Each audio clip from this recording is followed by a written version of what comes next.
live. Oh, There we go. You are live. we All right. are live. Thank you, StreamYard, for telling us that we are live. Excellent. Well, hey, Dave, Hey, how are you, mate?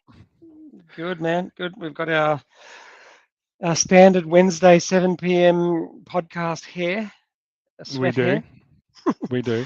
It's And the sweat hair. we're getting more and more professional, Dave. We're getting like StreamYard is like moving up with its professionalism. There's some new features we've been able to use. Plus, we're on Mm, Spotify now as well. How cool is that? yeah, that was We're going to that be was on pretty Spotify. surprising. Yeah. You So you just you sent me a link the other day, and I said, "What's this?" And it was a Spotify link. And then next minute, we were even the video. So we've got the video footage on Spotify as well. It's not just which the is audio. yeah, which is pretty cool, right? So, and it was pretty easy to do. So I was very impressed with myself. So that's good. So So will this automatically be uploading to Spotify now? no, you can't stream directly to Spotify. Spotify Mhm. seems to want to have organized, managed podcasts. So once this Right. podcast goes, once we've done it and we've downloaded it, I can then Mhm. download it to Spotify. So I'll upload it to Spotify. Probably use your Okay. fantastic internet, which is Is it very is fast. it is it labor intensive or No. It literally took like even at home with my crappy internet compared to your 140 ridiculous mega, whatever it is. yeah. It took about 5 minutes, 5 to 10 minutes. Wasn't Right. excessive, Right. so it's good. Okay. Cool. Cool. If it gets So us a little bit that's more awareness, people yep, more watch, and more and more. listen, So learn about CrossFit, all things CrossFit. That's what we're here for, to talk and about this is a CrossFit. nice time to talk compared to the last podcast we did, right? Oh God, yeah, 2 weeks ago. Oh, well, technically, because that was our first non-live stream podcast. That's Um, correct. Yes, Doing it as a pre-recorded show with Pish, Jennifer Pishko. Jennifer Pishko, yeah. Yes. So So exciting things there. So if you haven't seen that, if you haven't seen that show from 2 weeks ago, it was all about CrossFit health insurance. So if health absolutely. insurance means something to you, then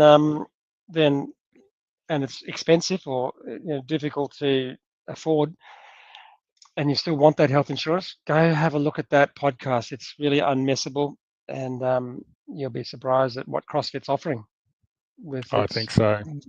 with its Quite version of exciting, health really. insurance. Yeah, It's yeah, quite yeah. exciting, really. Hey, Dave, we've got 4 people watching. This is freaking cool. Smashing, Oh, smashing. no, we dropped down to 2. Like I got too excited. Okay, And our guest is Matt here. Our guest Matt is has here. entered the stage, Let's let so him. Has he let's got add any? him. How Let's are add we? Bring him. him on stage. G'day, Matt. How Good are you, mate? evening, Matt. Good. How you guys? How you doing? Yeah, good. Sorry about that. I had to. I don't have Chrome on the old MacBook, so Oh, we got right. there in the end. Still What do running you on Safari. use? What do you use? Oh, Safari. You're That's an Apple. Safari, bro. You're an Yeah. Apple ecosystem. You can't get out. I know you'd like to get out, but you just can't, can you? Once you Oh, start. mate. There's nothing wrong with Apple. There's Have nothing you wrong got with Apple. have you got the Apple Watch, the Apple phone, the Mac, the desktop? Yeah. Oh, mate, you know how it is. See, but Dave has a foot in both camps, right? So, Matt, so he talks a good game about like Apple being rubbish, but he's got a Mac as his main computer sitting in his office. So I don't really understand the. This computer over Yeah. here, I didn't buy. This one down here is a Samsung laptop. That's a Samsung monitor.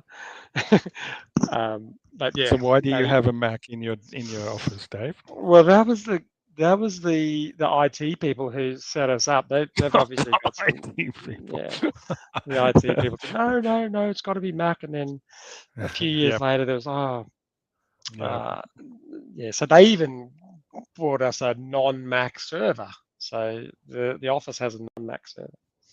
But You're let's talk lucky about Matt Beef. Houlihan. You're lucky Beef's not on here because Beef is avid like Android, Samsung, everything. He hates the fact Yep. that I use he hates Yeah. the fact that I do what everyone else does and use an Yeah. apple because Yeah. that is what it is. So you're lucky he's not on here, otherwise you wouldn't get him to shut up. Yeah. Well, Where Anthony, is you old? used to be an iPhone, and you've gone to Samsung I recently. did. I've moved over to Samsung because, like, I had an Apple iPhone for a long time, and that was my ecosystem. And then I was just like, the Samsung came on special on sale, and I was like, you know what? I'm just gonna give it a go. So I went, and I'm really happy I made the change because it's the same. It has the same look and feel as an Apple, to be honest. But you've got a lot more capability to do a lot more things. So I'm pretty happy with it. So if you want to make the change, as a person that had to get off the Apple bandwagon, I can tell you, Matt, you can do it, and it's not that difficult. I don't spend enough time on my phone, so that's fine.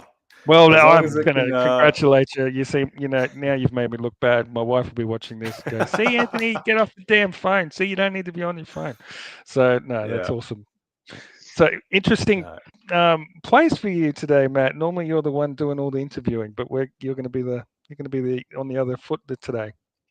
Yeah, I don't know what to expect, so no, this will be good. Hmm. Beef does send his apologies. He works quite hard, but he does a lot of work with because obviously he does a lot of media work, and at the moment he's doing some work for some camping company, so he is in the middle of nowhere with no reception. So he does send his apologies, but yeah, it's just gonna be me worries. today, unfortunately. Well, look, that means we get an extra view because I'm sure he may actually jump in and have a look at what we're talking about later on. But let's do a little bit of an intro of yourself, Matt. This is your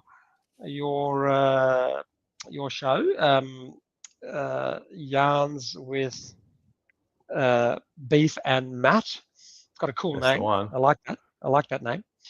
Did it take you Yeah. long to come up with that, or what was the deal? How did you come up with that Nah, name? not really. To be fair, Beef came up with it. Mm-hmm. We just like talking shit, and another way of talking shit is to call it the yarn. So we're like, oh, we'll call it yarns. We did it originally because we didn't want to pigeonhole it just for like one thing. We were going to be called the New Zealand Wadcast. That was the original thing, and we I thought we like didn't that, actually want to pigeonhole us just into CrossFit because we did want to branch out into other athletes, which we have done. And then the yarns, he came up with that. He sent it. I was like, yeah, sweet as. We'll call it that. And then he set it up, and it just said with Beef and Matt. And I was like, well, no one said your name went first, but at the end of the day. But And rolls off the tongue pretty well. Beef's actual name is surely it's not Beef. It's It's Brandon. Brandon. Yeah. What's his last name? Brandon McIndoe. Yeah. McIndoe. That nickname comes from way before, like back in his college days, before I knew him. So he has told me where it comes from. I can't remember. But, is it because he can lift heavy? Because he looks like he can lift heavy. It looks like he can shift some tin, man. He's pretty handy on the barbell. So I was going through your some of your Instagram stuff, and I came across his stuff and lifting, and I was like, oh my goodness, he's shifting some big weights. Yeah, he goes pretty hard. He's pretty fucking like under the radar with his CrossFit. Like you see him come in, you think, oh, he wouldn't do much, but now he can shift, man, and especially on the barbell. Now he goes pretty hard on the barbell. That's where we met actually. So I own a gym in New Zealand, and he turned up because he used to play basketball back in the day. He was quite good at basketball, to be fair. And he just wanted to get a bit of fitness before the basketball season, and then he just like everyone got hooked on it and doesn't play basketball anymore. And is he still CrossFitting with you? Or is he still in at your gym at CrossFit Assiduous? No, he's not. He left a few years ago. He moved over to the Bay, so Tauranga, Bay of Plenty, which is like a 2-hour drive. Well, probably not even that, 90-minute drive from where we are. So he shifted over there, and he joined a box called CrossFit Papamar, which is we did like an affiliate series a year ago, 2 years ago, and we interviewed the owner of that box actually, which was pretty cool. But he still goes pretty hard over there. But like he's like in the last sort of 8 to 9 months, he's taken on quite a lot of work. Like he was one of the videographers for Torian Pro this year. He was over there doing that. He's going pretty hard at the moment. So you can't call that work though, mate. You can't call that work. That would be so much fun. You know, that would be a dream, like to be on the medical team or something like that at the CrossFit Games or Torian. I think it's the editing, Dave. That's the problem. It's the filming is fun and talking and being in the event, but then just trying to put it all together into those. Yeah, but does he have to do all the editing, or is he just collecting the footage? Oh, beef. Oh, mate, he does it all. Like, right, mate. He I mean, like I've never seen someone edit like that. Like, and a lot of creators are like this. Don't get me wrong. I just spend a lot of time with beef. He like he'll spend 20 minutes editing something you won't even like notice, but he'll notice it. He's he'll finish an event. Yeah, he'll finish an event about 8 p.m. and then he won't finish editing till like 3 a.m. Wow. It's they go pretty hard. They love what they do and they're really good. And to get to that level, you do have to be good because there's so many good creators in the space at the moment. So you just have to see all those special effects and things like that from the Buttery Bros and it's just Hiller and all those guys. Even Hiller's stuff, which is pretty rudimentary. You know, you could do that stuff on your phone. But when you start getting into Final Cut Pro and Adobe Premiere Pro, it's like movie level quality. It's cinema sort of quality. But even that little promo video I sent you that we put out this morning or last night, you know, that took 15 minutes. On my mobile phone, just I know, but like you know, it just takes time. Yeah. And I noticed that do you guys live stream your podcast or do you just record and up? Yeah, we record and edit. No, we've never done live. I don't even think we've done live on Instagram. Okay. Yeah, I don't know. Fuck, especially like a lot of our videos, like the funny ones. Fuck, they take like 60 to fucking 70 takes sometimes. Really? Like, yeah. We're so shit live. But but especially Anthony and I live stream because we don't have time. Like this is the cool thing about our show. Like how long we've been going for 6 months now, and we only do fortnightly shows. I'd like to do weekly shows. I think that would really increase traction. But live streaming, there's just no editing. It's how it comes. So sometimes it goes well and sometimes it doesn't. But it's the idea is that we're just having a chat, like we bumped into each other in the pub and we're just talking about shit. Yeah, I mean it's good. The beauty with editing, like afterwards, is like we can overlay stuff and that. But I mean, at the end of the day, we don't really edit the chats. Maybe the bit at the start and the bit at the end where it makes no sense and you don't need it in there. But other than that, it's what you see on our podcast is what's happening. We don't really cut anything out unless an athlete asks us, especially what with the latest stuff. Like I've worked with, I did the one with Jazz Hotham and Tori Peters and Marco Rojas. So they're all on professional contracts, like outside of CrossFit. So they have had to run it through their media team first. And we've never said anything that needs editing out, luckily. But in that circumstance, it would probably help. Right. So maybe when we get a games athlete. Oh well, we've already had Georgia Pryor on. She didn't tell us to edit anything else out. But I think in a fortnight we got Bill Leahy, so maybe his coach. Bill Leahy doesn't have a coach. That's what we're going to ask him. That's what we're going to talk to him about. Well, with Tori Peters, so she's on the New Zealand Olympic team, and so in what sport? She's a javelin thrower, which is sick. Okay. She's actually from around here, and it was a cool chat.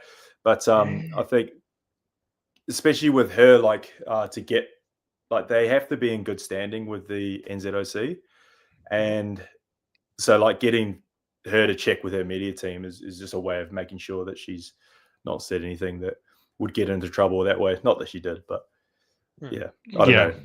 CrossFit Games, I guess they usually say whatever they want anyway. So Yeah, it's fairly easy to get yourself into trouble in the politically correct world that we live in these days, isn't it? With saying something.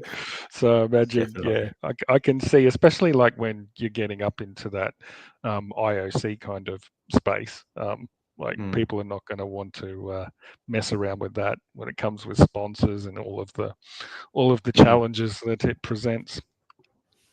Yeah. So how did you get into podcasting? Yeah, get rid of that. You get rid of my open score. People are going to know how fucking shit I am across. Well, let's have a look. Let's talk about your how many I didn't finish.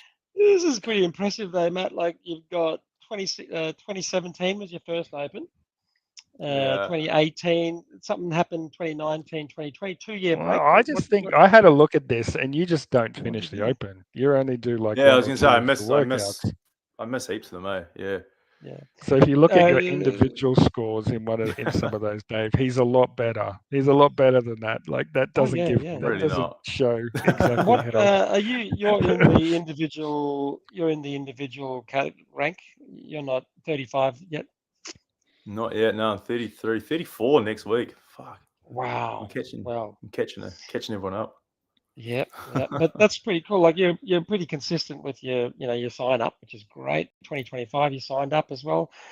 When there was a campaign out there to tell everyone not to sign up, which is awesome. And I don't read into any of that. I do CrossFit because I like it, not because someone tells me to. Yeah, exactly. I wish other people thought like that. Yeah. Oh, that's awesome. We'll use this snippet on something. We'll use that snippet. Sweet. That's perfect. And this is your box, CrossFit Assiduous. Yeah, Assiduous. We pronounce it Assiduous. Assiduous. Oh fuck. Mm-hmm. Yeah. So where did the name come? I had a couple of business owners back in the day. They're no longer part of it, but we sat down. Me and the guy Aaron was his name, and we had already come up with we wanted to use like a Spartan helmet, and then we worked backwards on there. We were like, what's like a Greek word for hard work? And Assiduous came up, but we're idiots, so we said, Assiduous sounds cool. Apparently it's pronounced Assiduous, but so we went with that. So Assiduous meaning like hard work, work, perseverance. That's it. Yeah, that's good. Nice. It's a good name. Did CrossFit come back at? CrossFit didn't come back at you and go, hey, what? Because when you make your application to own a box, they're all dicky about it. You've got to justify. You've got to justify your name and you can't use this and you can't use that. Like you can't use a region anymore because it'll upset someone else. So originally we wanted to be CrossFit Tiamutu, because Tiamutu is the town we're in. And same thing, they go, no, you can't use a regional thing. I was like, well, fucking so many others do. Oh my God, is that Tiamutu out of the Crowded House song? Is that Neil and Tim Finn are from Tiamutu. Like they grew up in this town. They went to my college. There you go. There's the link up. Crowded House. Split ends, please. Oh, wow. Crowded House was the Aussie version. I love split ends too, so I got no problems with that. Yeah. No, they went to the. There's like the Tiamutu Museum, which has like it's fucking just tiny, full of split ends. It's just pretty much just split end stuff. And Crowded House. Yeah. So I'll just bring up for our international viewers, because we have so many. Whereabouts are you? New Zealand? You're on the wrong island, mate. You're on the wrong island. Okay. Go there you North go. Island. North Island, Auckland. Okay, there we go. All right, you see that place there called Hamilton? This one. Okay, yep. All right, if you can, you need to zoom in on that, Tiamutu would. I bet it's an apple, bro. I bet it's a beautiful place. Am I right? Tiamutu, there it is, bro. Hamilton, right Cambridge, there, Tiamutu. Right there, down here. And what goes on? What goes on down there? What's is it just like a rural town, or what is it? A farming town. Yeah. It's where split ends come from, Dave. We just said that. Yeah. Like that's all the world needs to know. House and split ends. That's where Neil and Tim Finn came from there. Just a big rural community, big farming town. There's a few dotted around it, like Parongia and Kihikihi. But yeah, Tiamutu, it's good. There's heaps there. So you've got every fast food you could ever want in Te Awamutu. Every Like, all fast of them. food. Oh, mate, it's crazy. Anyway, and how many CrossFit boxes in your town? we're the only one. There's a BFT in town, so they're probably like the closest thing. And then in Cambridge, which is like a 30-minute, not even that, 20-minute drive, there's a CrossFit gym there. But now we're the only one in Te Awamutu, so it's pretty good. How many members you got, Matt? I think anywhere between 90 and 100 at any given time. I wouldn't know how many we've got at the moment, but it's a pretty small community. So you're the affiliate owner, yes? Yeah. Are you the There's owner? two others. There's two other owners. I'm the affiliate manager, I guess you call it.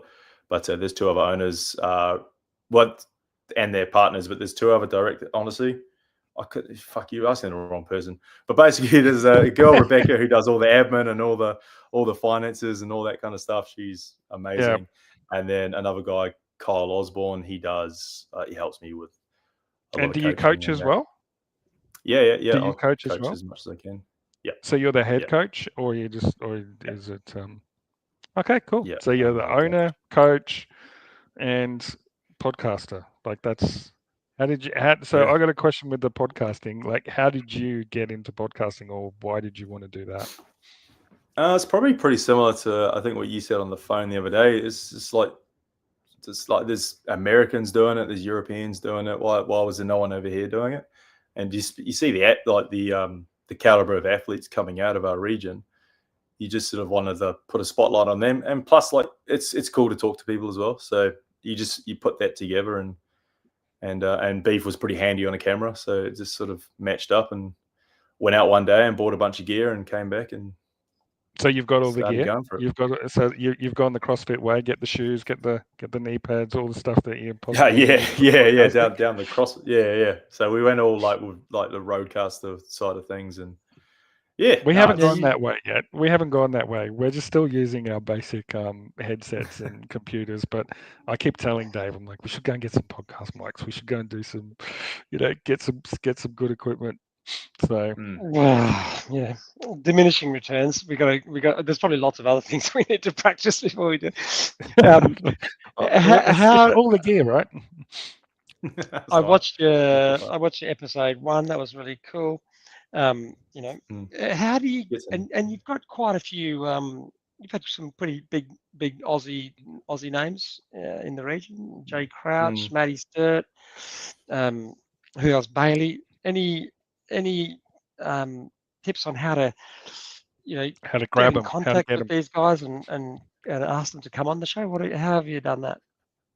Well, Bailey was a bit easier because he's like we've grown up not together, but grown up in the CrossFit space together. He's a little bit younger, but so he was a little bit easier to get on. Like the fact that we kind of already knew each other. Beef knew him quite well as well through the media space. So he came on. He was probably our first guest to come on. Mm-hmm.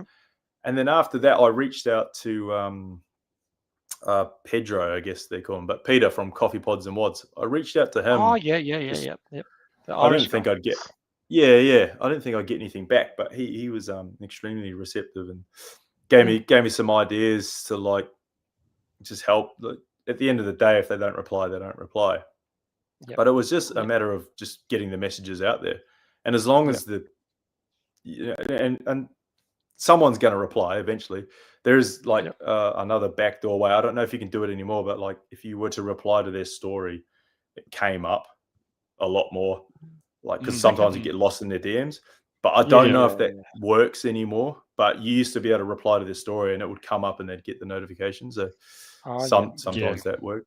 I've been doing that with Luke DeJong, because he's been posting a whole bunch of stuff, and he's trying to he's having that competition with the weightlifter about 10,000 follows, trying to get to the first person to get to 10,000 followers. And so I saw it and I reposted his story and I said, I put my message on there, and he posted almost straight away. He's like, "Thanks, mate. Appreciate the help and the support." It's like, wow. So those guys are looking at it. And the same with Georgia. I just reached out to Georgia, not expecting her to even respond. And she responded within 5 minutes of me putting a message there. And I was like, this is awesome. Yeah. I'm just going to keep doing this and see who else we can get.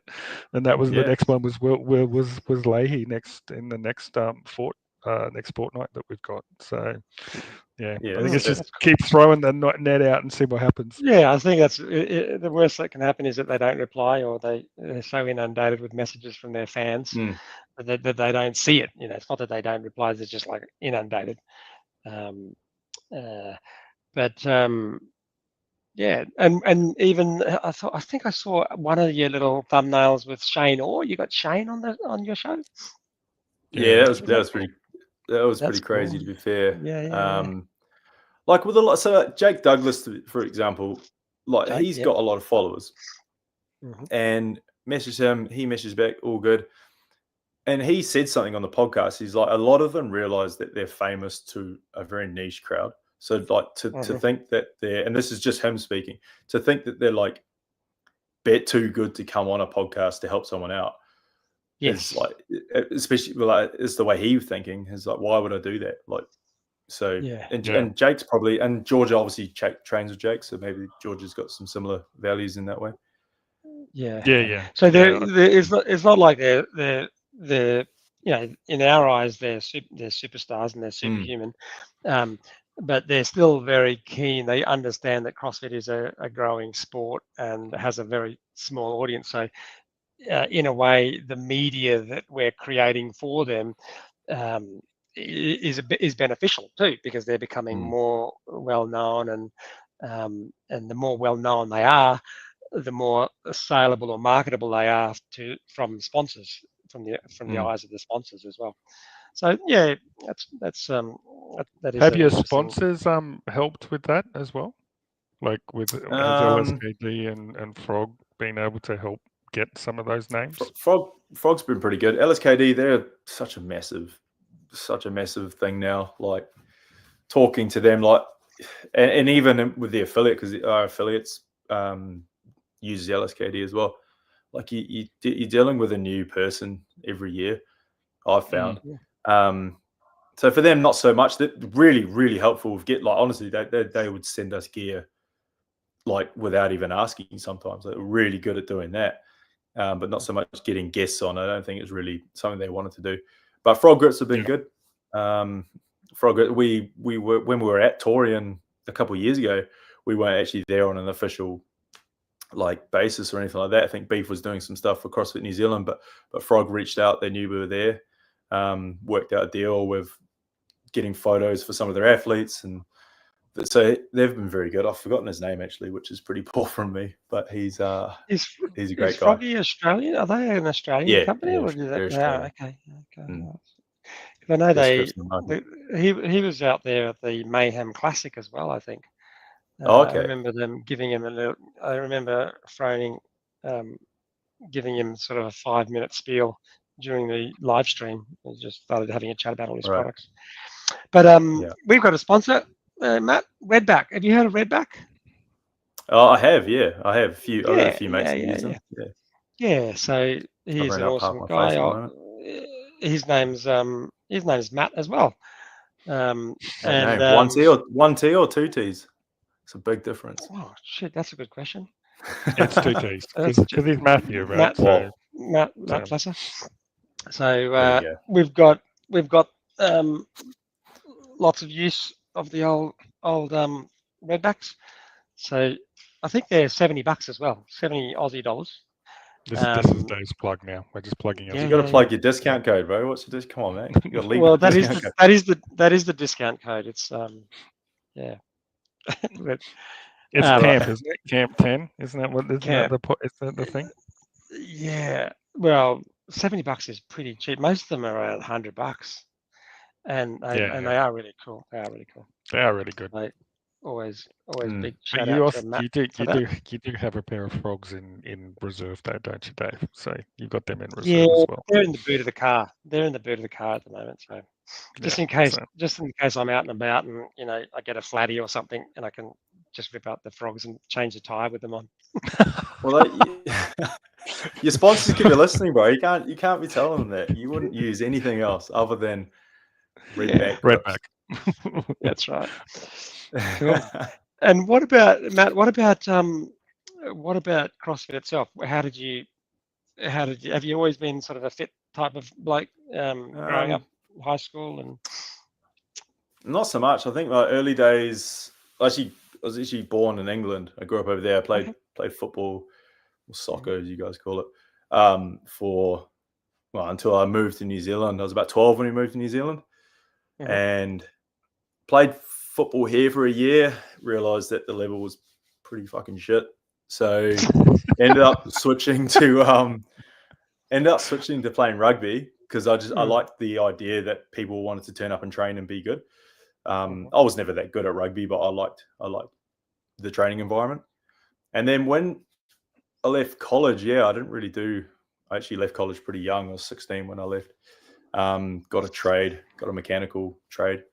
But I wasn't really into fitness for like maybe 4 years after that. I think I was 20 when I just got out of a relationship, funnily enough. And when you get out of a relationship, you got to go to the gym to for some reason. So and then my brother said, "Oh, why don't you try CrossFit?" This one literally just opened up 3 months ago. CrossFit Wiper is what it was called. So I went down there, did my first session. I think it was Isabel. I can't remember. It would have been pretty light, empty bar probably. I don't know. But I remember, doing that, and I was like, "Fuck, this is." And did you know what a workout? An what a Olympic workout snatch again. was? Did you know what that? Had you any idea of Olympic weightlifting? Like from the Olympics, I had watched. I think because it was 2013 and it was Rich's third year of winning. It was actually it all kind of fell into place. I was watching it on ESPN and I was like, "That's pretty cool." And then I decided to go to the gym, and then my brother said, "Why don't you do CrossFit? There's literally one just opened up." And I was like, "Fuck, that was the thing I was literally just watching on ESPN like the other day." And then it was meant to be. Your brother hadn't started doing it yet, had he? Or he'd been doing it for a couple of weeks. He'd already been doing it, and he goes, "Oh, this is cool. All right." Maybe he. Is he still doing it? Nah. He lasted like a year, and then. Yeah, that was a great time to watch CrossFit too, though, wasn't it? With Froning and Josh. Don't get me started on that. Jason Honestly, bro, I don't know how you can ever replicate those years. And it sounds so shit because there's so many good athletes now. But honestly, like from 2013 to 2018, I don't know if CrossFit will ever be that cool again. But that's just me. Yeah, both the men's and women. Camille, Julie Fouché.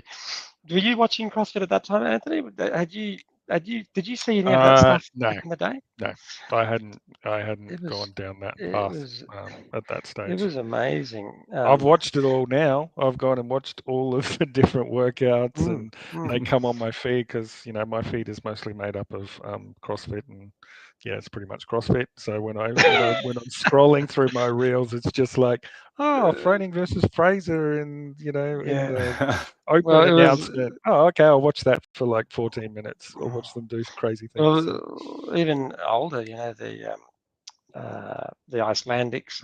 Who was that guy? That bloody guy who? Oh, Miko Salo. Miko Salo. Those guys. He couldn't double under at the time, and like a year later, Savan goes out to his house. This is Savan back in the day, like just with his little camera, just filming everything and then editing it and just throwing it up on YouTube, and everyone just consuming it. And goes, "That is not a problem anymore." Like double, because Savan says, you couldn't do double unders when I last saw you, and he goes, "No, that is not a problem." And he just pumps out like 500 unbroken. He's a psycho though. Like he wouldn't train with music. Like he was, he was a trip, man. Just even watching all the content back then, like I watched everything. Even there was like a series called Killing the Fat Man. Like I just I just watched all of that, and now man, I can't really commit to watching because it's all just a bunch of It's weird now, isn't it? It's not so different. You haven't got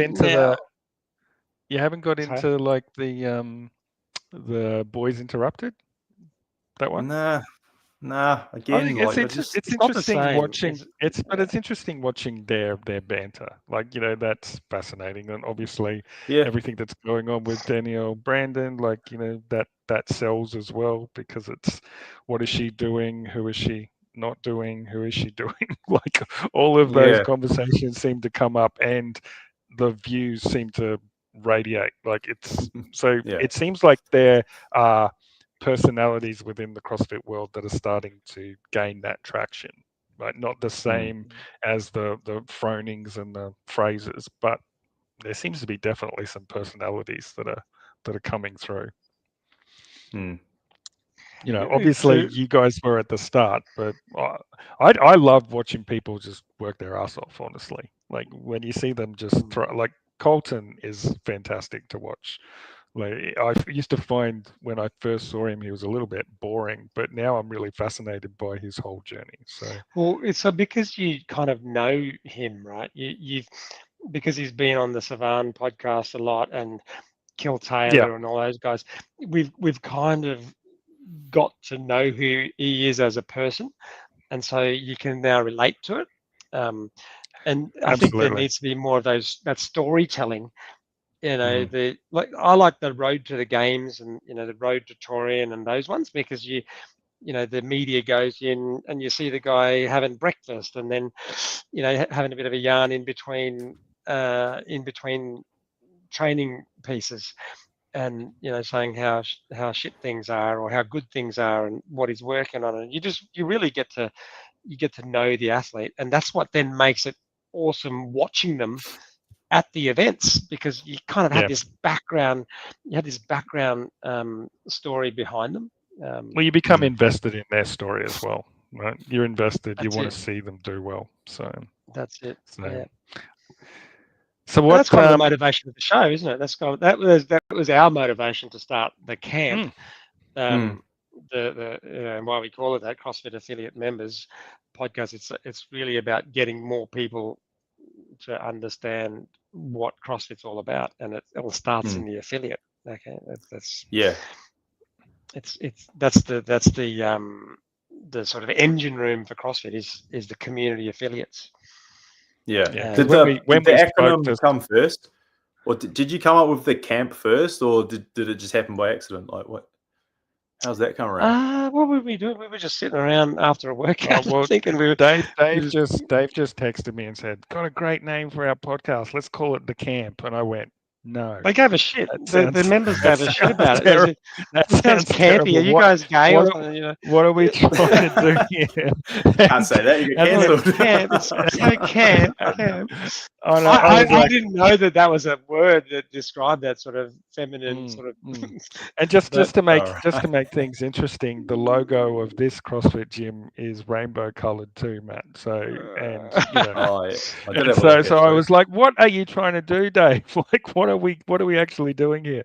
And they said, "No, it's CrossFit Affiliate Members Podcast." And I'm like, "Oh, I like that now. That's actually good. Mm. yeah, Let's stick with that." and then yeah, So I we think, got and we got then we got t-shirts. We got the we got t-shirts. t-shirts. We made some t-shirts. We went to the Torian and wore them. See, Yeah, he's sick wearing man. the Campbell's got. I think we So got we did a some few things. singlets You somewhere. got some merch? Have you got some merch for your We yarns? did like a basketball singlet. Oh Yeah, yeah. I went to your website and I Yeah. saw that you were offering merch, and I was like, "Oh wow, that's a pretty cool step to take." Have you sold Yeah, much of it? didn't. Nah, it was fuck. It was a bit of a dud, to be fair. It was a gamble, but we thought, oh well, like, everyone's doing merch. Let's do our own one. Yeah, We sold some pieces. We gave some away as well. yeah, One of the athletes at Torian, because we gave them to wear them. So Toby Crouch wore mine, and then Dante Karangaroa wore Beefs, and then yeah. Dante just never gave Beefs back. So there's one somewhere in Floating New around. Zealand with Beef's name on the back, and Mm. it's all good. See, that's what we got to do, Dave. We'll make some thing and give it away. Give it away as presents, and they'll be on You, the But they'll be on the honestly, camp, Torian. giveaways camp, will camp get merch, you camp merch. traction, man. Well, Mm. I was just driving through a service station the other day. I think it was a BP. Do you guys have BP in New Zealand? Yeah. BP? And I was just driving through and I go, oh, look, they're making merch for us. So I thought, screw that. That cost me $2 or something. And then I went through the liquor store. Not that I didn't really go through the liquor store. And they're making merch for us as well. Campfire Oh, beer. Bundy's, eh? So we can Yeah, just use those. Bundy's, absolutely. Pre-made merch. Fucking easy. Cool. What about? So tell us about what your thoughts on the CrossFit space are at the moment, like with everything that's going on. So let's start with the elephant in the room, the WFP. What do you to be feel? fair, I don't really care too much about the WFP. It's like having a problem with different. Like, I love football. I love the Premier League. It's like me having a problem with another football league. Like, I just don't care. Like, like, people can have their opinions on it. It's cool. You can say CrossFit Games is so much better, and it's like it's still fast fitness. Like, I don't know, and I also don't know enough about the inner workings of them. I don't know if there is anything going on behind the scenes that should make it any more than what it is. You know, I don't watch the WFP. Yeah, I was going to say, did you watch Tour Stop 2 or Tour Stop 1? Nah. Yeah, that's what it is, yeah. But did you watch the CrossFit Games? Did you watch the CrossFit Games? I did watch some of it. It was a bit hard. I was on a 6-week holiday with my partner. And so when it was on, like, to be fair, she probably watched more than I did. But it was, so I watched as much as I could. Yeah. But if you weren't, cruising the world, what are you, 6 countries or something like that? 6 countries in 3 weeks. If you were just in your normal routine, you'd kind of log in and watch all the events pretty. Yeah. You'd follow the weekend pretty closely.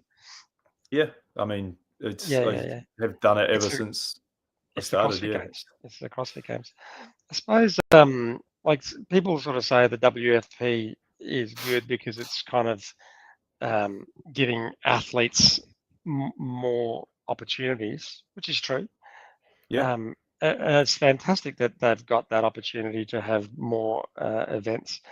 The only thing about it is it doesn't seem to have a focus on growing the global awareness of CrossFit, which then stunts the professionalization of CrossFit, in my view.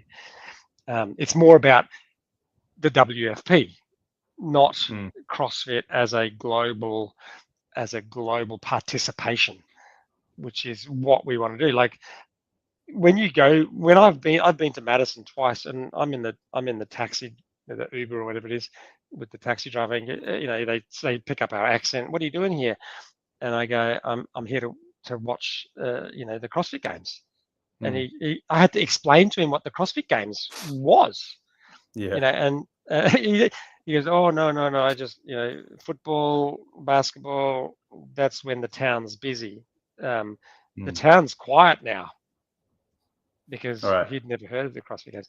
And that's how small it is as a sport in my, and if you're going to grow the sport and professionalize the sport with more participation and eyeballs, you've got to promote CrossFit, not the World Fitness Project.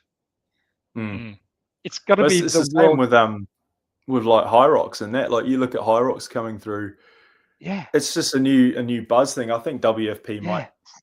It's obviously different beast, but High Rocks doesn't really promote go to like a High Rocks gym to become healthy and all that kind of stuff. And you look at some of the performances in High Rocks, like, it's not really like, they're not challenging range of motion. They're not really elevating like problems within the fitness world. Yeah, so I just, as far as those kind of things, like High Rocks and WFP, because I am so invested in CrossFit and I am obviously at the affiliate level as well. Like, I'm not trying to make a living off of being good at CrossFit. I'm trying to make a living off of helping people get better at their everyday life by doing CrossFit. That's why I don't really buy into those other ones. Yeah, if they were promoting CrossFit as a brand, as a lifestyle, then I'd be, fantastic. I love it. Like, even if you look at something like what is it, Wadapalooza or Rogue Invitational, they still promote CrossFit in all of their Mm. their speech, their Their media. conversations, their media. It's promoting CrossFit. But these other guys, they're not allowed to use the word CrossFit. Do you Yeah, it know? does seem a bit Tommy Marquez, like that. Sean Woodland, Greg Glassman calls him Woodland. Sean Woodlake. And they're not allowed to use the word CrossFit. How Yeah, mad which is a bit that? weird because they all So weird. all came to be, famous through CrossFit. So it does seem a bit bizarre that it seems to be such a taboo word for them to use. But Yeah, a taboo. We have to be clear there. It's a taboo word for them to use by the WFP. Right. It's not the other way around. It's not CrossFit saying you can't use the word. It's the other way around, right? It's like we're not using this word because we're trying to say we're different. Yeah, which is the sense of division there. So, which is disappointing because, as you said, it's the same size pie which we're all trying to fight over instead of trying to grow the sport and grow so that it's about the health aspect, which is what CrossFit should be about. And then, I think the happy medium here is where you do CrossFit to do these other events. You know, because you do CrossFit, but that's 100% it. High rocks. It's 100% what they're doing. Like, no one who's going to WFP hasn't already hit a pretty elite level inside a CrossFit gym. You know, it's like when, and to be fair, maybe in the next 5 years they might come to an agreement, and it will be happy. You look at when Live Golf came along to PGA, like it was the same thing because PGA were the gold standard for so long. Liv's come along and said, pretty much what WFP have done. They've gone, we're going to get you more money. And athletes are probably attracted to that. But, after a few years, they realized that they're just like, there's no point competing when, the golfers are going to do what they're going to do anyway. And then they came to an agreement and the golf space is probably better for it now. The blended. But at least Liv used the word golf, right? At least they still use the word golf, because that's the thing. Like there are precedents where other types of sport, like not strongman but powerlifting, right? Powerlifting is a very small sport, and there was one organization, I can't remember because one of my staff is a powerlifter, and he sort of was invested in the major leading organization of powerlifting, and then a few others came on the scene and tried to take athletes away from the sport of powerlifting and not use powerlifting, and so it doesn't help grow the sport of powerlifting. They all sort of stay small, but that's you can't move. Everyone's got to be using the same language and the same descriptions of what we're pursuing. But if you don't use the word golf and you call yourself Live White Ball or something, then it doesn't help. Not that golf needs growth; it's one of the oldest sports in the world. But but it's a different level. But they still use the word golf, and WFP should be the World Cross Fitness Project. Yeah, just stick the word cross fitness in there. Just stick the word cross fitness in there. Sit down. Oh God, just stick the word CrossFit in there. Just Anthony, there we go. All right, I'll start reaching on the DMs. Will Morad. I'll start reaching out to Will. We want to give you a voice, Will. Come and help us. Come and help us.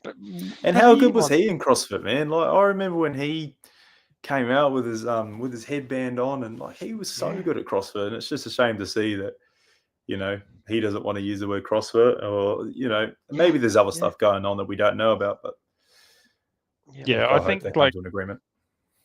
Yeah, it is a bit disappointing. But so Matt, have you done a high rocks? Have I done a high rocks? Yeah.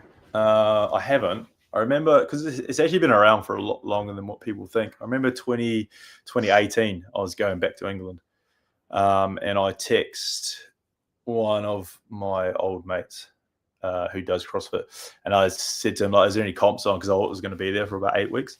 So I said, is there any comps on? Like, I wouldn't mind just seeing what it's like over there. And he was like, nah, there's a High Rocks on. So there was High Rocks back in 2018, but I'd never heard of it, and there was fucking like 8Ks worth of running. It originated like, no, in the UK, didn't it? Didn't it originate in the UK, High Rocks? I'm not too sure. Maybe it was in London, and it was like 3,000 people doing it then. But oh wow, it did take a while to get to this side of the world, which is surprising because Aussies and New Zealanders froth a bit of fitness, eh? So it's like the tough matters, and those things. They kind of like, once you've done them once, and you've experienced it either with your mates or as a team building exercise with your workmates or whatever it is, it's not like you need to go and do it again, right? But it's just that there's so many people that are happy to do like a fun run that they still have that's their business model. You know, one wave starting every 3 minutes of 50 people, another wave. So by the end of the 9 a.m. start time, you've just sent off 200 people, all picking up $100 each, and then there's a 7 a.m. start time, and that's it. It's just a business model. It's not about. It's a hell of a business model, to be fair. It's a good business model, and while the sun shines, make your money. But it's not gonna. I don't see how it can have longevity like the methodology of CrossFit, which is a lifelong lifestyle. It's a lifelong pursuit. Unless it reinvents itself, unless it comes up with, I guess, new concepts, right? So you see that, because we interviewed the guy that's responsible for running DECA, which is which is out of the Spartan piece. Spartan, yeah. And so they've got the Spartan races, and now they've introduced DECA, which is not as, I guess, technically complex as what Spartan is, because it's stuff that can be done in the gym.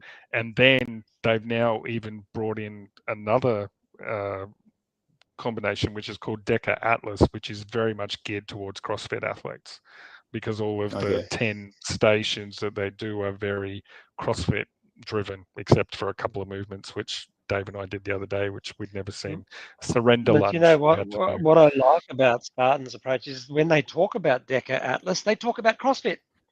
They say, hey, they mention this is a workout. It's under the Spartan banner, but we're creating it for people who like CrossFit, and we want to compare Spartan athletes, and they're going to CrossFit boxes and doing DECA Atlas, events. But they're not trying to diminish or say, hey, no, do DECA Atlas. It's different. We're different. It's like, no, this is a DECA Atlas CrossFit style workout. Boom, give it a go, guys, and give us your $50 at the same time. Fair enough. Yeah. Everyone wants to make a quid, but that's great, because now thousands of Spartan people get a bit of a taste of CrossFit, and they go, shit, I like CrossFit. I'm going to go and join Matt's gym, or I'm going to go and join Dave's gym. And boom, we want people knocking on the door saying, I want to join. And we're, like, oh, sorry, we're full. We've got 200 members, but there's another box just down the road. They just opened down the road. They'll be able to look after you because we're too full. And then I've never had that problem, but yeah. So what are your ideas from a CrossFit perspective, Matt? So obviously, as a affiliate owner, what would you like to? Where do you see CrossFit going, and how are you? What do you think could be done in the space? Yeah, that's a hard one. I do like what they're doing at the moment with there's no shortcuts, and they're trying to take it back to the grassroots, but it's very challenging because they did do a lot of, I don't know if it was intentional or it couldn't have been intentional, but they've done a lot of damage in the last sort of 5 years. Bringing in 2 different CEOs in that time, and just a lot of the chatter in the space is quite negative as well. And I think a lot of people with followings, and they're mainly American, they do need to just shut up and get on with it. Like, at the end of the day, like I could go into my gym now and talk to 50 members, and they couldn't tell you who won the CrossFit Games. They don't do CrossFit to do that. And I think a lot of people outside looking in do see these top athletes, and they could almost negatively impact the fact that they want to go and do CrossFit. So CrossFit can't do anything to stop that anyway, and people can post whatever they want. What would I do to change it? I honestly, I don't know. I like my community, and I like what my community can offer. I don't know. So how are you trying to grow your community? So if we kind of take it back to the micro level, like what are you trying to do? In terms of what, like in terms of to grow your business, get more members, like how are you doing that? Like what's your approach? Well, that's the question. So you got like BFT doing their thing, like they crush it with their 8-week challenges and that kind of stuff, right? But CrossFit's not about, well, in my opinion, it's not about 8-week challenges. It's about life being your challenge, right? So how can you? So for me to get people in the door, it's trying to sell them that, that like you don't have to be fit to come into CrossFit. We do CrossFit to get you fit, but it's not going to be 8 weeks and then see you later. It's going to be like this is a journey. It's a lifestyle. It's getting people to buy into that. Yeah, and it's a relative. Fitness is a relative word, right? It's a relative. Fitness for me is different for fitness for Anthony, and it's different for our 90-year-old. Like we've got a geriatric class, and I think you have to be over 70 to participate in it. And it's really funny because you see the oldies like competing against each other. I'm the fittest 80-year-old. Like they're still as competitive as us when we hit our workouts. Oh shit, Ben beat me by 2 minutes tonight. But so is Murray, our 78-year-old. He's still crushing. He still wants to crush his mate who's 80. It's really cool. It's all relative, and that's the fantastic thing about the methodology, is that every single day we get to enjoy this amazing playground of functional training, and life doesn't give us that. Working in an office, working in modern lifestyle occupations kind of restricts that expression of functional movement. Which is where the reversal of chronic disease comes in, I think. You're promoting the true lifestyle health changes that come with CrossFit is kind of very different to a bloody 8-week challenge. What do you do after the 8-week challenge? Like what do I do then? Is that it? Do you think though? Go get on the piss again. Yeah, I've lost 5 kilos now. I can get back to my weekend booze benders. But do you think those little options though, those options like the 8-week challenge, do you think CrossFit could use some of those pieces to kind of at least start the process? Like, because it seems like it's you've got to get them in the door, and then you can kind of do the upsell of lifestyle and all that sort of stuff. So I guess my experience, Dave, when I walked into because Dave had the first box in a hospital, and I watched this class before I do my NeuroHab, and I'd watch these people and I go, what are they doing? Because they were doing CrossFit or they were doing NeuroMove, and I was watching them do it, and I'm thinking, I'm never going to be able to do that. And I used to look at the little poster on the wall, which was the 100 words of fitness. And I used to read that and say, oh, okay, I'm not doing any of that. And it gradually happened that all of a sudden I went from NeuroHab to NeuroMove to CrossFit. And when they said, because COVID happened, and unfortunately they couldn't offer it in the hospital anymore. And they said, and I remember like Dave's wife was like, you need to come and join CrossFit. And I was like, I don't want to do CrossFit. I'm going to get hurt. And it was like, Anthony, you've been doing CrossFit for the last year. Yeah. And I was like, okay, right. So, but it was this slow thing, because if somebody would have said, come and do CrossFit right from the word go, I would have been like, no, I'm not joining that. I'm not doing that. But now I'm hooked. right? And I see everything that it has to offer. So that was my personal experience, but you had to get me in the door. And the rehabilitation thing was the thing that got me in the door. It is life transforming, and that's where the BFTs and the F45s and that type of stuff. I'm not saying it can't happen to people, but it struggles. I think it would struggle to create those significant life transforming experiences like Anthony just described. And most of our members have them. I've got my own life transformation from starting CrossFit, and I thought I was healthy before I started CrossFit. I was freaking unhealthy as anything, and I didn't know how to move. I didn't know how to move properly. I didn't understand biomechanics of hip extension, spinal stability, all of that stuff. That's all come from Olympic weightlifting, and the other guys, they just don't have that deep attention to the human function, really, which comes inherently. It's integrated in high intensity functional movements. So what do you think? Sorry, you go. Just going back to what you said before, like, is there a way of getting people in the door by offering that? Like, I did want to go down that route, but I can't sell myself on it, so I'm not going to sell members on it. Like, gyms do that. CrossFit gyms do that. They have their challenges within their calendar year or whatever, and that's cool. I think CrossFit's probably a good space to do that.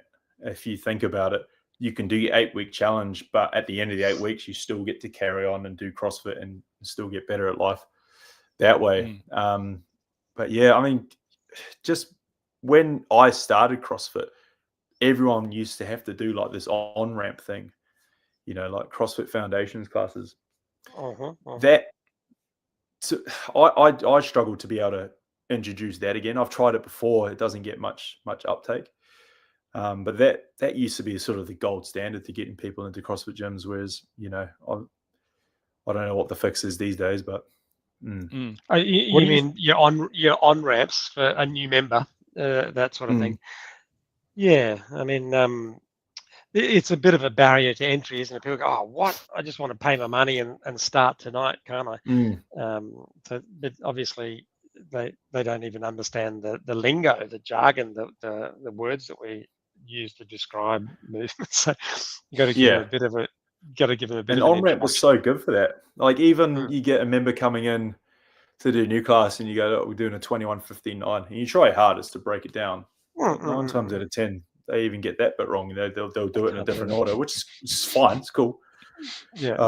But that's the beauty of an on-ramp. You can spend. They're doing 55 push-ups instead of the 21, 15. Oh, it's always they'll do 21 of the first one, 15 of the next one, 9 of the last one, then they're done. And you're like, no, you're 21 of all of them. But yeah, that is what it is. But I would, if we asked you the question earlier, if you were the new CEO of CrossFit, that's what the affiliate fees should be for. And you had the affiliate fee rise a little while ago. There was a huge outcry, like, why is it going up? What is HQ doing? That's where the media should be. The media should be about those life transforming experiences, and don't CrossFit's for anyone. A lot of people have that stigma still that CrossFit's only for people who look like Rich Froning and Matt Fraser and Tia Claire. No, when I talk to the nurses at work and I say, come to my gym, come and do some sessions. No, I'm going to get hurt. My God, it's just that stigma needs to be eliminated, and that's kind of what CrossFit's job should be. I think that's fair enough to ask of them as a media company. Like, CrossFit sort of could put out that sort of media. We'll do the other media. We'll do this media free of charge. We'll talk to the athletes, and then you've got the CrossFit Games to showcase the athletes. But just let the common people know that CrossFit's for everybody and anybody. That's what I'd like. They did that charge. Do you remember when they were doing all the videos where it's like people picking up jerry cans and Mhm, mhm. sitting down on the couch. They did that, and I don't know if that worked, but that was trying to show that it was for the everyday people. But I don't think I that was wasn't done really. very well. Yeah, I I don't wasn't a think fan that of was. how they did it. No, that could have been It so was much better. They should have got Savan back in. They should have got Savan back in he to did such a good go job, out to man. bloody gyms, to go to your gym, to Mm, go to my gym, interview people like Anthony there, interview 80-year-old, mm. and get those stories out there with the CrossFit branding on it. Um, that's what I think would be the Well, first step. I like the direction that they've done with their advertising at the moment. Like I think Mm. it's gone back to a really raw place. So hopefully that will Is help. it just the one Mm. ad? I've seen one ad. I haven't seen multiple It's almost stories. yeah. I'm the same as you. I've seen the one, and it gets shared Mm. Yeah. everywhere. I like what.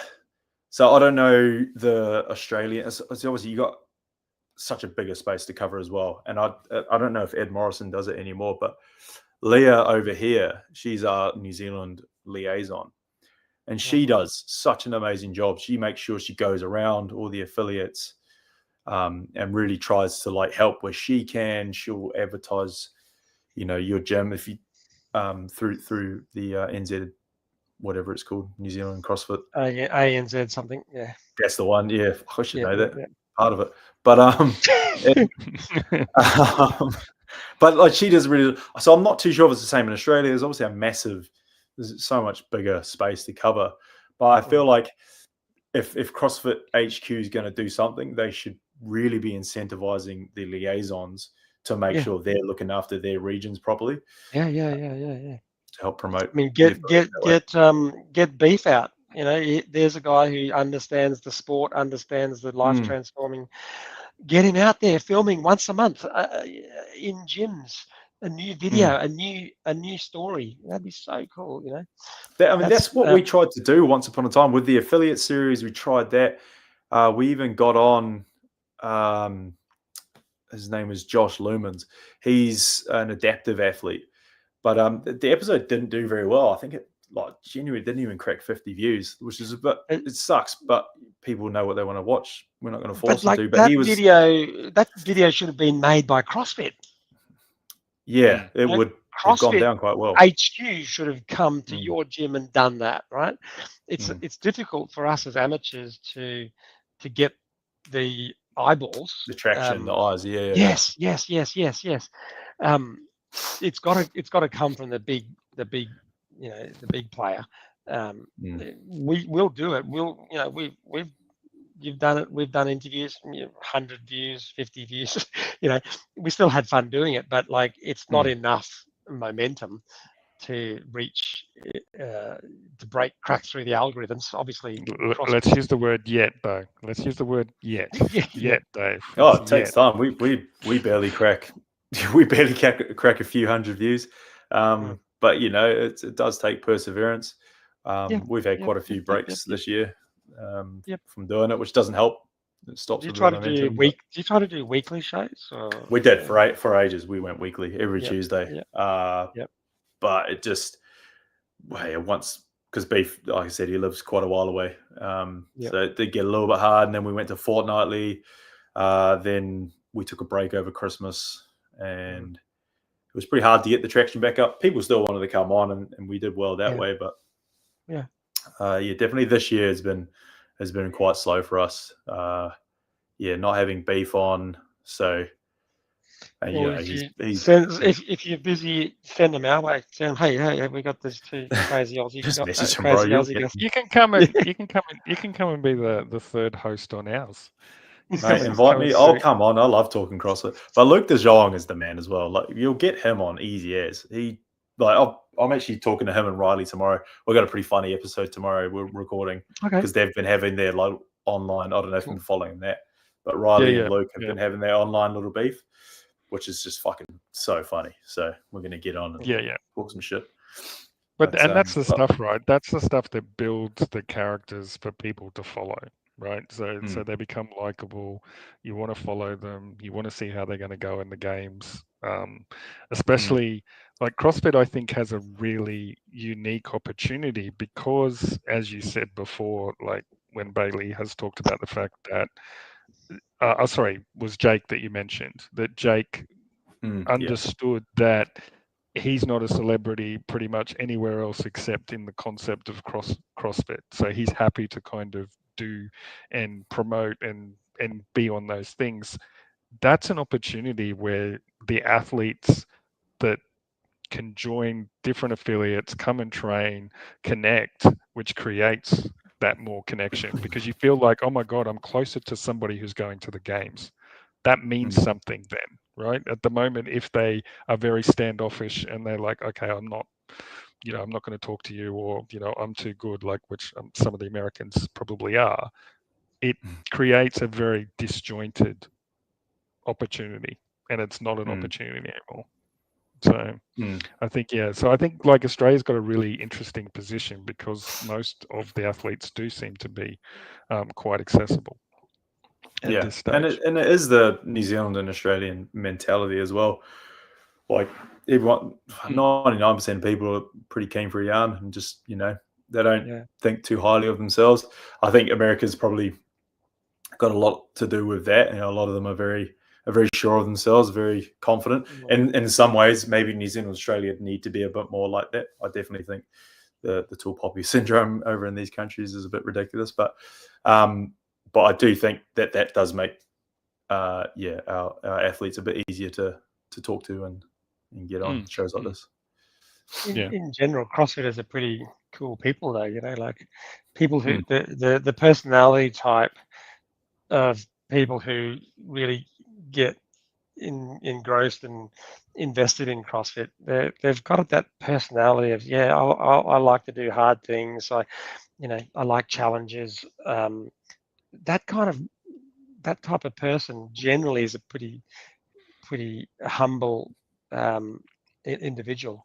And like if you think about like our community, your community, you could probably have a beer with anyone in that community. You could probably sit down with them and have a meal, have them come to your barbecue, because they're just cool people. So the athletes generally are like that. I don't know. There's a few sort of outliers in the States. There's some personalities that for some reason seem to attract the attention, but maybe that's the way that they want to be, so that they get more attention and eyeballs and sponsorship, because even bad publicity is good publicity. If you look at it like that,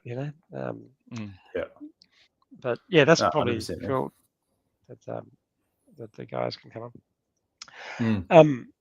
What about the? Do you get concerned about who the new leadership's going to be? Like, it just seems to be dragged out. I thought the new leadership would have been announced, and the sale of CrossFit and what that's going to look like. As an affiliate owner, does it concern you at all? Like, I don't think. I think when it first got sold, I took a lot of care about it, and then because who was the first one? Eric Rosa, and then Don Full bought it off him. So I think now I don't. It's not that I don't care, because I do, but I don't know what they can even offer affiliates, because the last two owners haven't done much other than hike the prices and made a few videos. But I haven't seen anything that's helped me personally. I know they've tried releasing the programming, which I don't use, but it's there. You can use it. I get that. The cap program. Yeah, the cap stuff. Yeah, that's supposed to be free to affiliate owners, is it? Or do you still have to pay? It is free. Okay. Well, I thought it was free. Fuck. Well, I've never used it. To my understanding, I thought it was free. Maybe you do have to pay for it. I'm not too sure. Yeah. It wouldn't. So as far as I'm not worried, I don't know if someone like Rich Froning came along and bought it, which I really hope does. I'd be pretty stoked. Just because I'm a massive Rich Froning fan. But again, I don't even think if someone like Rich Froning can do too much for a gym in New Zealand. But hey, I don't know. What's your guys? It would concern me if the leadership that took it over sort of eroded it even further. And big corporations like the company that owns it now, the sort of the mothership company, it's actually effectively owned by Warren Buffett. Yeah, BlackRock. that's true. BlackRock. And Warren Buffett probably has no idea what CrossFit is, right? So, he's just an 80-year-old trillionaire or something like that, right? Yeah. And as soon as they just have the algorithm that, hey, the organization of CrossFit is not making much money, sell. And every time that happens, it just gets devalued and devalued and devalued.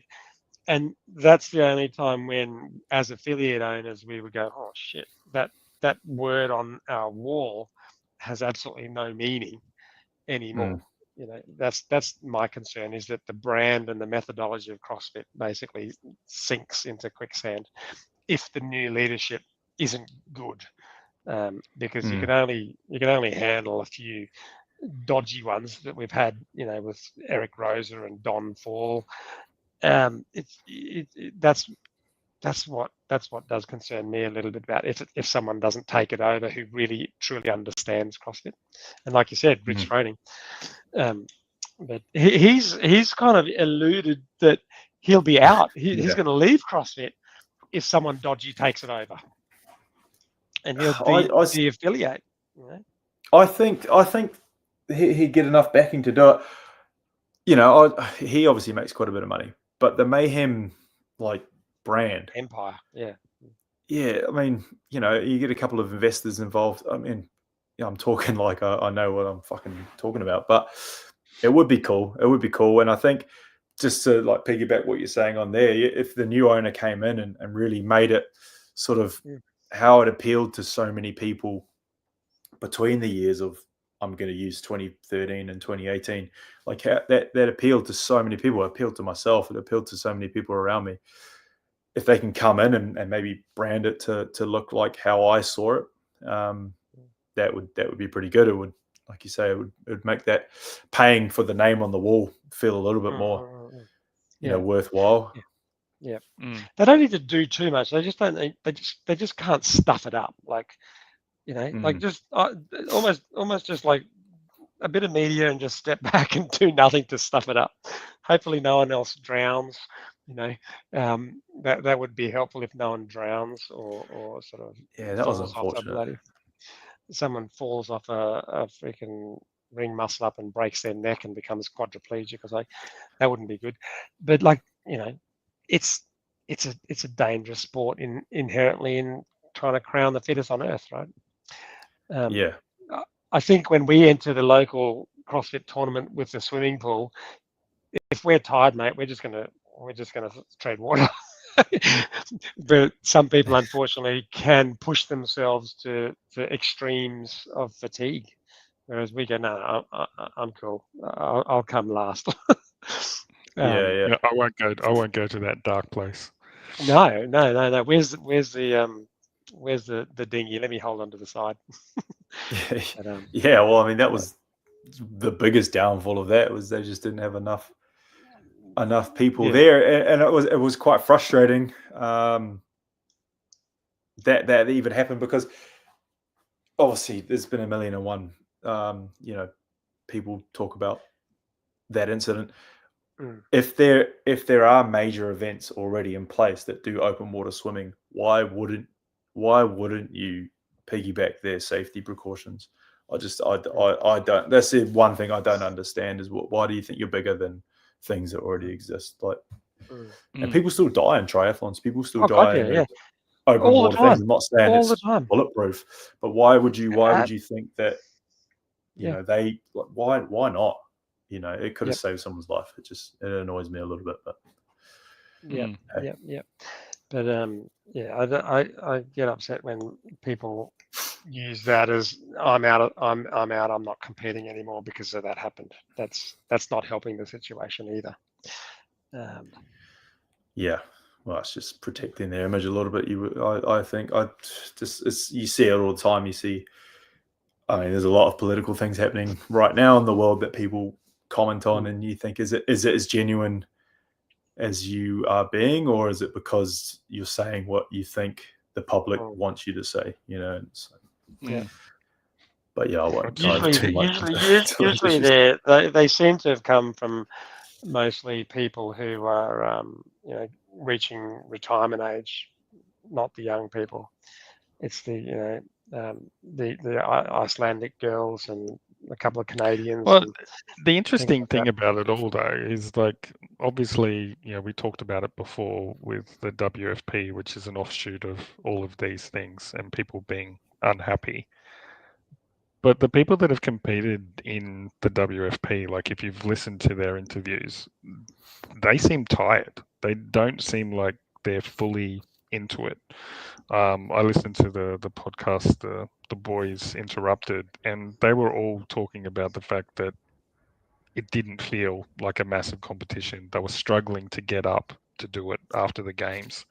So the concept is good, but even then, looking at they already fatigued themselves and trained so hard to do these other competitions. Do you think that was fatigue, though? Do you think that was fatigue, or more just couldn't get G'd up? Like it wasn't a big event. Like, it wasn't an event that they sort of. I think it's elements of both. Like it's elements of they train really hard, and getting ready for the CrossFit Games is a 2 to 3 month exercise on top of what you normally do, like when you really gear up the training.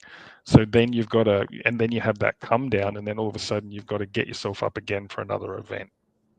Like you see it all the time. You see it in tennis. You see it all these events that athletes are starting to go, I can't do this. I'm too tired. The season's too long. So that's the risk that they're now kind of presented with. And the ones with the pro card, whatever that means, they've already been paid, right? So why sort of get all fired up when the money's already in the bank? Yeah, I think if the two came together, like you mentioning tennis there, like the appeal of tennis is that if you win X amount, you get the Grand Slam, right? You get something that not many people can do. If the two could come together where we're like winning both of them meant something bigger than just winning one individually, that could help maybe them turn up, and it might even make other people want to watch it. Like fuck, can he back it up? Can he go and the Grand Slam? How you win? I don't even know how you win the World Fitness Project. Like, can you win it? The finals in Copenhagen, 2 stops 3. Right. But Will Moritz alluded to the fact that he wants people to be exclusive next year. You got to choose one or the other. Be a CrossFit athlete or be a WFP athlete. That's I actually think people are going to go CrossFit. I think people will go CrossFit. I think people have already got it. Do you think Austin Hatfield's going to go WFP when he's lost half his bloody testicles? Did you see that one? The GHD. Yeah, on the GHD. Yeah. Like, that's crazy. What the hell? And then Ricky's bike didn't work twice. So. 2 Concept 2 bikes. I don't know. Yeah, like didn't the pedals look like they weren't turned? Like, how do you fucking break a C2 bike? Fucking hell, man! Honestly, those things are indestructible. That's right. Rogue and Concept would have been furious. Like, what the fuck? Who's putting this stuff? Who's putting our equipment together? Do they know how to hold a bloody spanner? It's not surely that hard. At that level you'd have like people from your company go and do it. That you wouldn't. I know. Yeah, but the guy who they filmed one of the WFP directors, the behind the scenes guy, and Savan showed this on his show, and he's putting together this machine, and he's going, I'm putting this rower together, and the guy goes, no, mate, that's a GHD. So he didn't even know what the hell he was putting. What he was doing, he was building, and it wasn't like a joke. It wasn't a skit. It was serious. He thought he was building some. He didn't know what he was building. He's building a rower. So well, it kind of became a rower for poor old Hatfield, the way that he ended up in the position. So maybe that was the issue. Yeah, for no, the that's athletes, by the crazy. athletes. No, just let Dave. Let's just make it for the athletes by Dave and the CrossFit Games team. You know, what do you think of this idea, Matt? Prize money. You did touch on golf and tennis. Do you know how much the prize money is to win a golf major tournament like PGA or US Open? Oh, fucking millions. Yeah, I was watching it the other day on that Full Swing, which is on Netflix. It follows the Yeah, golf. yeah. 20 odd million for first place. $20 million US dollars, right? Insane. That's got to do something um, to elevate the prestige of a sport, right? So, Yeah. do you think that if the prize money for the CrossFit Games, male and female, was $1 million, do you think that that would elevate eyeballs on the sport and elevate awareness of the sport and elevate people joining CrossFit and knocking on your door and saying, "I want to join your gym"? Do you think that prize money is a reasonably significant factor? I think so. Don't know who would elevate it, but it definitely would get eyeballs on it. Money is obviously what everyone wants, right? It's maybe not everyone, but you look at football. I'll use this as an example. So for soccer, for you guys in Europe, there's the top 5 leagues, and then there's a Saudi Arabian league, which no one knew anything about. It's just it was a league in Saudi Arabia. They then get Ronaldo over there. They pay him extreme amounts of money, and then they start bringing in footballers, mostly on their way out, but obscene amount of money. Kylian Mbappe, he ended up then going for the deal, but he was going to be on $1 billion a year if he went with this deal. The league still sucks. It's still not good football, but everyone now knows the Saudi Arabian league. Do people watch it now? Like, do you watch it? Yeah, people watch it. Yeah, I mean, and it's everywhere. It's all over Instagram. It's all over. You could say that having Cristiano Ronaldo there definitely helps because people watch him on Instagram, and he's obviously in that league. They want to watch him just annihilate these oldies. Okay, so this is my idea, right? So, the CrossFit community is very loyal, is very passionate. I had the idea to create, not to compete against the CrossFit Games, but to create the CrossFit Community Games and to crowdfund $5 million. To crowdfund, there's probably about 10 million CrossFitters worldwide. So once a year, if we crowdfund diehard CrossFitters, $1 or $2, we crowdfund several $1 million to then have the CrossFit Community Games, and the winner of those games, male and female, goes home with $1 million, something of that nature. It doesn't seem that irrational. It doesn't seem that irrational that you couldn't do that, because we kind of know that the CrossFit. Did you see our podcast 2 weeks ago by any chance? No, sorry, I didn't. Which one was that? You're supposed to say yes. You're supposed to say. Don't put me on the spot like that. No. The reason so many good ones. The reason why is that CrossFit has already confirmed that they can crowdfund millions of dollars through having the CrossFit health insurance. Right. So CrossFit has now released a CrossFit health insurance that you can join. And if you get sick, if you get hit by a truck and you need 10 operations, or if you get cancer and you need chemotherapy, radiotherapy, brain tumor cut out, that costs $1 million, the CrossFit community will pay for that through a crowdfunding insurance scheme. Crowdfunding. Right. It's crazy. No other sport could offer that. It's just unique to the the CrossFit mentality and the CrossFit loyalty and passion of people who have had their lives transformed by participating in CrossFit. So it wouldn't be much for me to pay a couple of bucks to crowdfund. So would you pay a couple of bucks? That's the I'll question. give you guys a would you couple of pay? bucks, yeah.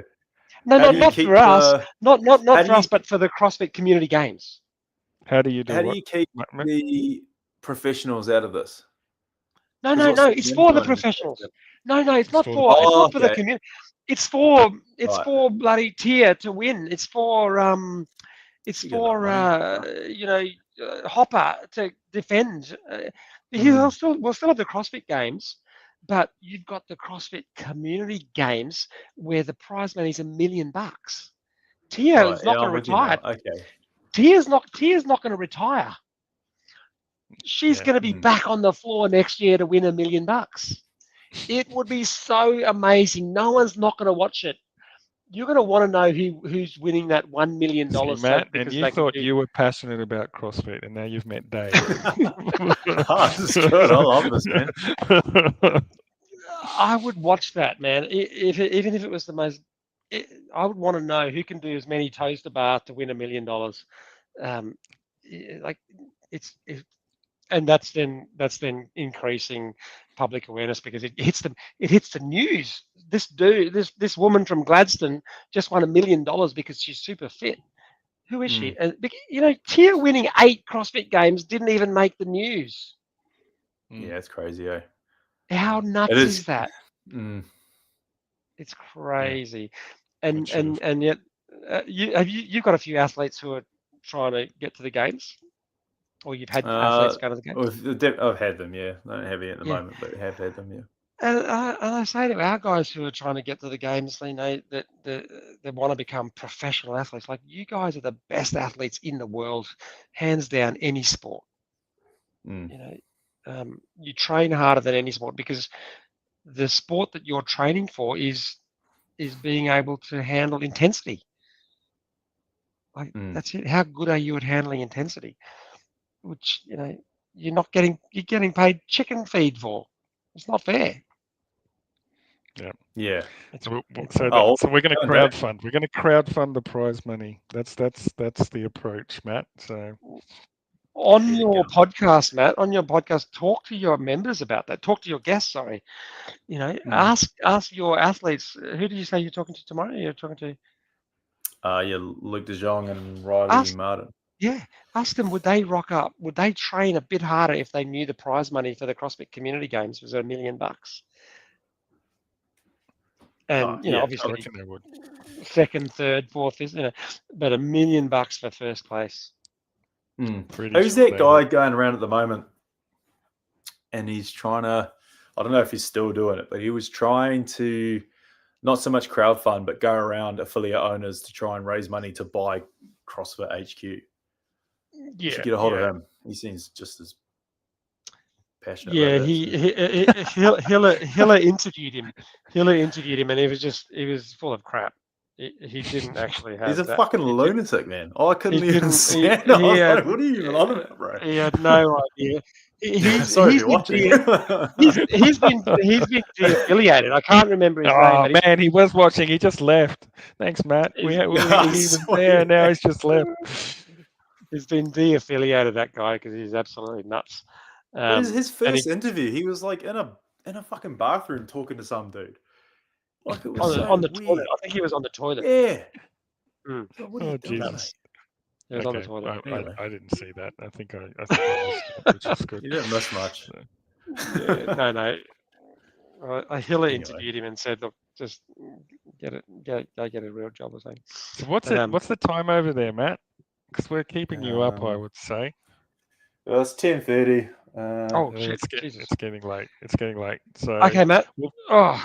Thanks so much. Let's wrap up. No, we're going to wrap up with our questions, Dave. Oh, okay. Better be quick. I didn't realize there was a time difference. Shit. We used to do a thing at the end of our episodes where we did it for like 6 months and we gave up on it. But we used to get the guests to write a workout for us to do, and it was pretty cool at the start. But then, by the end, they just started to murder us because we just get the workout. Did you we'll do them and record them. And then we started to realize that like they were just getting it off of their program, and the closer it got to the games, we're like, these are fucking nuts. Like they were giving you games workouts, like burden off runs of their and things like that. programming. Like one of them Yeah. was Cal Su, but Oh, instead of every no. minute on the minute burpees, it was every on the minute pistol squats. Yeah. Oh, Jesus. And I was like, well, I couldn't walk for like 3 days after that. I was fucked. That's just saying the word calcium gives me PTSD. Oh, man. Yeah, we had some gnarly ones, eh? Oh no. Yeah. So that's what happened. Anthony had that idea. That Yeah, but- Dave said it was shit. So he didn't like it. He said, no, Well- that's... And I said, look, no, we'll get the guests to come up with a WOD that everybody can do, and we can name it after them. And it's like their specific WOD for that, for whatever reasons. And you know how the hero WODs like have... the numbers are normally specific around something that's happened, like their birth date or a significant event or whatever it is. I said, just do it like that. It'll be awesome. Dave, no, that's not a good idea, Anthony. So we haven't. But now you've helped bring it back to Anthony, life, you're not even doing the camp WODs. So we've got camp WODs that we create, and we get our guests to come in and do like Kill Taylor. Right. You've seen Kill Taylor. Yeah. And the person who wins the camp WOD of the month gets a free set of grips. Yeah. Oh, yeah. And what's this month's one? We're going to do that. We're going to make America great again. We're going to do make Australia great again. Have you seen the one that RFK, even though his standards were pathetic, they did 100 pull-ups 100 push-ups and 50 pull-ups, and the time limit is 10 minutes. That's what they want you to try and hit. So 100 press-ups, 50 pull-ups, 10 minutes. Yep. So it was like, oh, that's an interesting workout. So they did it in I think somewhere in the White House, in the defense area or something, and there was like in the Pentagon, yeah, in the basement of the Pentagon. Yeah. So there was like hundreds of them doing it, but their standards were terrible. Hiller did a whole video on how bad it was. So it was quite entertaining. But Hiller did 10 rounds of 10 and 5. 10 rounds of 10 and 5, and I think he was 6 minutes and 26 seconds. So he was challenging anybody that was saying to do it for 2 minutes. But we have something, because you can probably hear from Dave's passion that also actually means that he's ultra competitive. So we have this thing where we ask you a question and you have to choose one of the options, but don't tell us until Dave and I have told you what the result. So I'll say, you have to choose red and blue, and then I say, I think you're going to choose red, and Dave goes, I think you're going to choose blue, and you say, well, I chose red, so I get the point. Okay. So that's how I think I think I'm one up, aren't I, Anthony? I'm one up. Yeah. See, here comes that competitive nature again.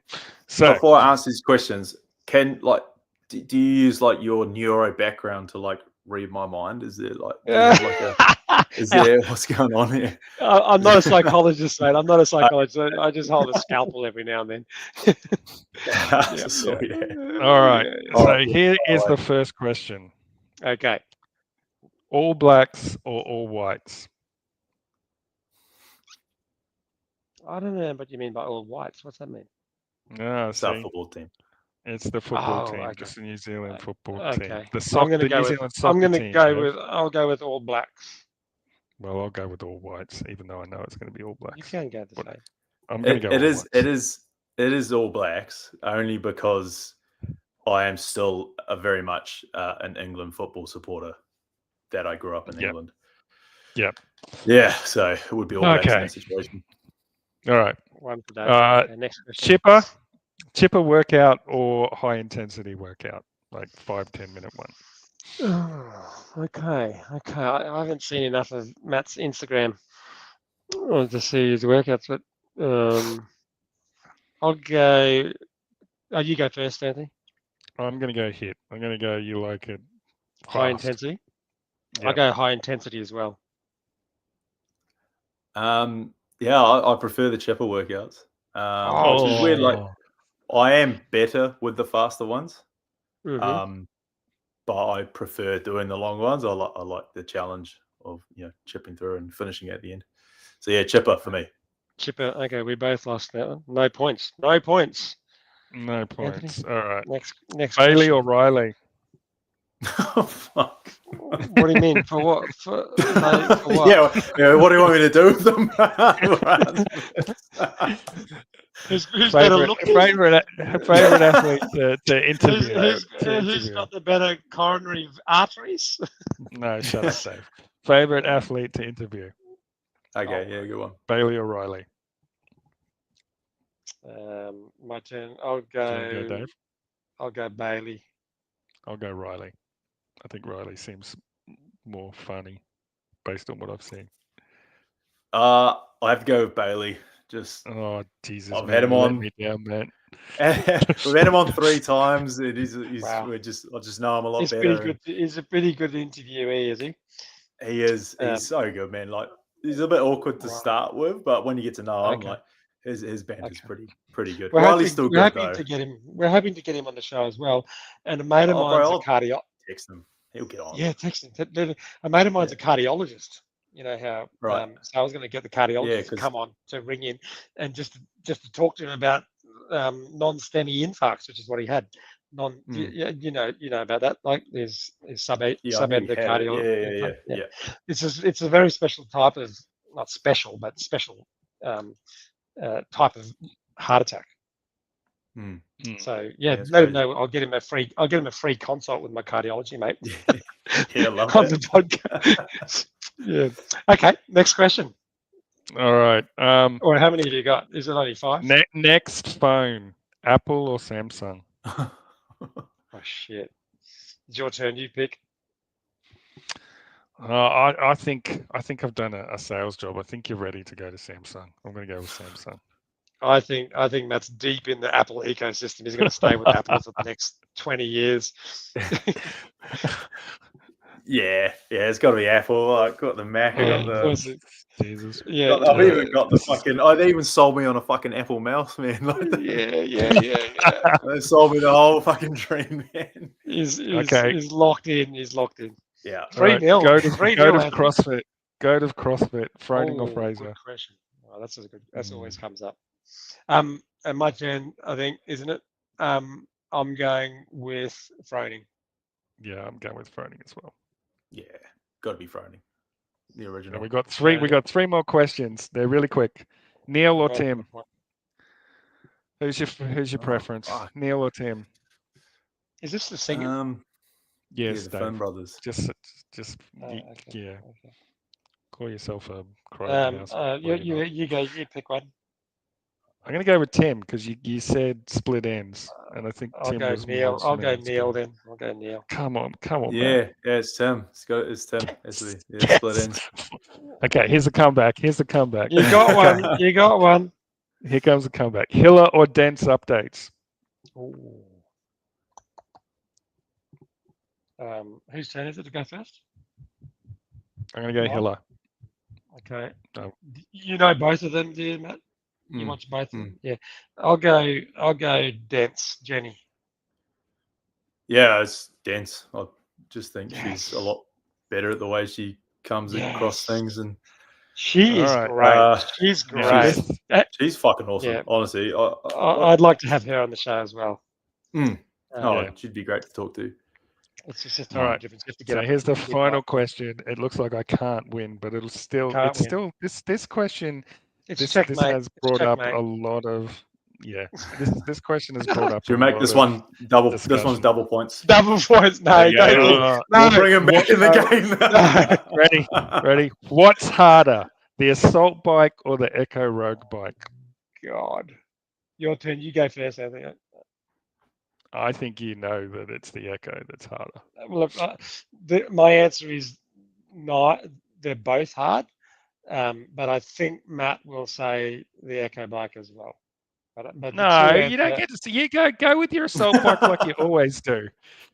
Choose the assault bike like you choose in every workout. I know that everyone says the Echo bike is harder, but from the engineering point of view, it's not. I'll explain later, Tim, Matt. So, but yeah, my answer. I think Matt's going to say the Echo bike. Oh. Yeah, Okay. I will say the Echo bike. I prefer the assault bike. I feel like you get a lot more fitness out of the assault bike.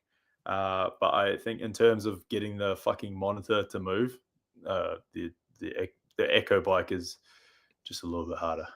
Yes. So I'll go the Echo bike. Okay. Right, I just completely got So you got destroyed. crushed. You got crushed, Anthony. Sorry about that. Yeah. Lucky I beat you in chess, hey. There's half a podcast dedicated to that question, but we won't re-enter it because otherwise the podcast will exceed our record of 1 hour and 50 minutes. But hey, Matt, thank you so much for coming on. Yeah, no worries. I'm sure we'll cross paths again, either at Torian or there's a NZ Championships that one of our members regularly goes down to, Jet Levi. Does he come over to NZ? Yeah, he CrossFit came Champs? over last year. He came over last year. Yep. I think he Big won an tour event guy. as well. He won one of the won events. He won. What's his name? Sorry. Jet Levi. J-E-T-T. He won the running toter bar one. Oh, from last year. Oh, nice. Yeah. That's that 400-meter run. Something like that. Yeah. Definitely wasn't 400 meters. That's cool. I help out with the media for that event. Yeah. Okay. But they've partnered up with Oceania Champs, which is over in Australia. So I'll be there for that. Are you going? Are you coming over? Oh, awesome. Yeah, I'll be there for that weekend. So yeah, if you're in the area, we'll do a live. Well, if one. you come to Brisbane, come and see us. Come and see us. At CrossFit. Come and do a workout. Our gym's just outside the city precinct. Really central. Yeah. So wherever you're staying, you'll be able to get to it easily. Yeah. No, I'd be keen. Anyway, I'd love to come back on here and talk some shit about CrossFit. I mean, that was the easiest hour and 45 we've ever done. So when there's some other, if there's some world breaking news, we'll get your opinion. Yeah. Maybe when the new leadership takes over. Okay. Take care, buddy. All right, mate. Cheers, boys. See you later. All right. Fantastic. Great Awesome. chat. 1 hour and 47 minutes. It was. What time is it? Holy moly. It's time to wrap it up. It's time to go home and eat a steak. Fortnight, steak carnival. Next fortnight, 2 weeks. Maybe one day we'll have enough time to go weekly.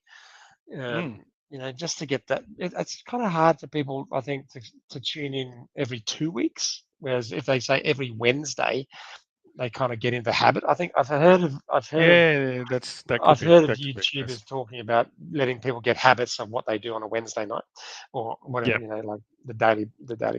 And we've got what's his name? Bill Leahy. We got Bill Leahy. Yes. Leahy or Leahy? Leahy. He's a CrossFit Games athlete. He's an absolute beast. Anyone who goes to the CrossFit Games is an absolute beast. And he's going to tell us his story. It's a pretty interesting story. It is, absolutely, because he's recovered from a number of pretty severe injuries. So it'd be interesting to see how he's done that. So, all right, Dave, I got to go and eat. I'm hungry. Okay. Bye now. Cheers, everyone. See you later, guys. Share, and subscribe. Bye bye.